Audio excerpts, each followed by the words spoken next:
നമസ്കാരം. പ്രധാന വാർത്തകൾ.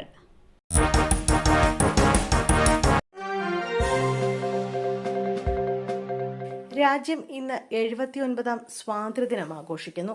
ഓപ്പറേഷൻ സിന്ദൂറിന്റെ കൂടി വിജയമായി ഈ സ്വാതന്ത്ര്യദിനം ആഘോഷിക്കാനാണ് കേന്ദ്ര സർക്കാർ ആഹ്വാനം ചെയ്തിരിക്കുന്നത്.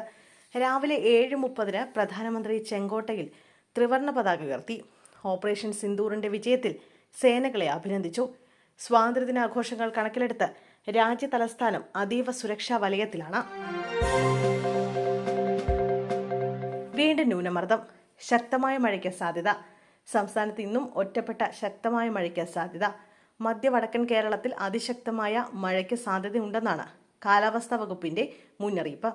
എറണാകുളം, തൃശൂർ, മലപ്പുറം, കോഴിക്കോട് ജില്ലകളിൽ യെല്ലോ അലർട്ട് പുറപ്പെടുവിച്ചിട്ടുണ്ട്.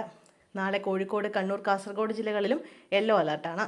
കൂടാതെ ഇടിമിന്നലിനും ഒറ്റപ്പെട്ട ഇടങ്ങളിൽ മണിക്കൂറിൽ 40 മുതൽ 50 കിലോമീറ്റർ വരെ വേഗതയിൽ ശക്തമായ കാറ്റിനും സാധ്യതയുള്ളതായി കാലാവസ്ഥാ വകുപ്പ് അറിയിച്ചു.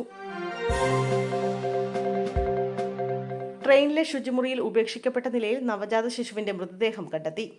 ധൻബാദ് ആലപ്പുഴ ട്രെയിനിന്റെ ശുചിമുറിയിൽ വേസ്റ്റ് ബിന്നിൽ ഉപേക്ഷിക്കപ്പെട്ട നിലയിലായിരുന്നു മൃതദേഹം. ഇന്നലെ രാത്രിയാണ് ട്രെയിൻ ധൻബാദിൽ നിന്ന് ആലപ്പുഴ റെയിൽവേ സ്റ്റേഷനിലെത്തിയത്. RPF നടത്തിയ പരിശോധനയിലാണ് S3 കോച്ചിലെ ശുചിമുറിയിൽ മൃതദേഹം കണ്ടത്. സംഭവത്തെക്കുറിച്ച് അന്വേഷണം ആരംഭിച്ചതായി റെയിൽവേ അധികൃതർ വ്യക്തമാക്കി. ആരാകും തലപ്പത്തേക്ക്? AMMAയിൽ ഇന്ന് തെരഞ്ഞെടുപ്പ്. താരസംഘടനയായ അമ്മയിൽ തെരഞ്ഞെടുപ്പ് ഇന്ന്. പ്രസിഡന്റ് സ്ഥാനത്തേക്ക് ശ്വേത മേനോനും ദേവനും തമ്മിലാണ് മത്സരം. നാസർ ലത്തീഫ്, ജയൻ ചേർത്തല, ലക്ഷ്മിപ്രിയ, ആശ അരവിന്ദ് എന്നിവരാണ് വൈസ് പ്രസിഡന്റ് സ്ഥാനത്തേക്ക് മത്സരിക്കുന്നത്. അൻസിബ ഹസൻ ജോയിന്റ് സെക്രട്ടറിയായി എതിരില്ലാതെ തെരഞ്ഞെടുക്കപ്പെട്ടിരുന്നു.